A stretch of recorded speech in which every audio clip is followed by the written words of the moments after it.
देखिए, किसी भी लड़ाई को शुरू करना बहुत आसान होता है, लेकिन उसके जो परिणाम होते हैं, उनको देखना और उनको झेलना बहुत बड़ी बात होती है। प्रेसिडेंट पुतिन ने यूक्रेन के ऊपर अटैक तो कर दिया, लेकिन अब जो उसके गंभीर परिणाम वो देख रहे हैं, सबसे पहला तो उनकी जान का खतरा बना हुआ है, क्योंकि उनके ऊपर असैसिनेशन अटेम्प्ट हो सकता है, क्योंकि उनके जो टॉप जनरल्स हैं ना, जो प्रो पुतिन हुआ करते थे, पुतिन के सपोर्टर थे, उनको मार दिया जा रहा है। और दूसरा सबसे बड़ा खतरा बना हुआ है तख्तापलट का, क्योंकि उनके जो पूर्व डिफेंस मिनिस्टर थे, सर्जियो शोइगु, वो अभी सेक्रेटरी हैं सिक्योरिटी काउंसिल के।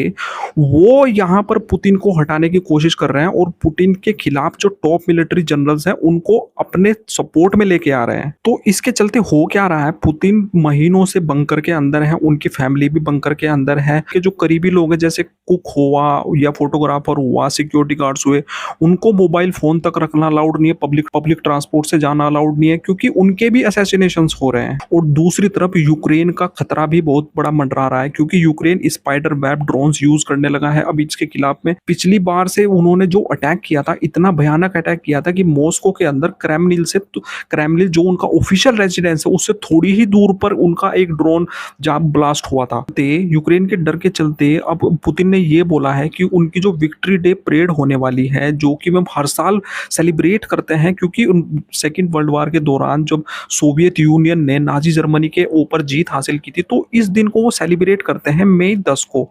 तो इसके चलते पुतिन ने ये कहा है कि कोई भी मिलिट्री हार्डवेयर इस विक्ट्री डे परेड में यूज नहीं होगा, ना ही कोई मिसाइल, ना ही कोई टैंक, क्योंकि अगर यूक्रेन ने अटैक कर दिया तो आप समझ सकते हो पुतिन कितना घबराया हुआ है। क्योंकि अटैक का यूक्रेन जैसे देश पर जिनको बहुत कमजोर समझते थे, आज उन्होंने उनको इस हालत में खड़ा कर दिया है लाके। तो इस बात के चलते ट्रंप ने यहाँ पर पिक्चर में एंट्री की है। ट्रंप ने कहा है कि मैं 3 दिन का सीज फायर करवाऊंगा, आप अपनी विक्ट्री डे जो भी तुम्हारी परेड होनी है उसको अच्छे से निपटा लो, उसके बाद फिर हम बात करेंगे कि इस युद्ध को कैसे एंड करना है। तो अभी 9, 10, 11 मई को उनका सीज फायर चलेगा, इसी बीच में वो अपनी इस सेलिब्रेट करेंगे इसको।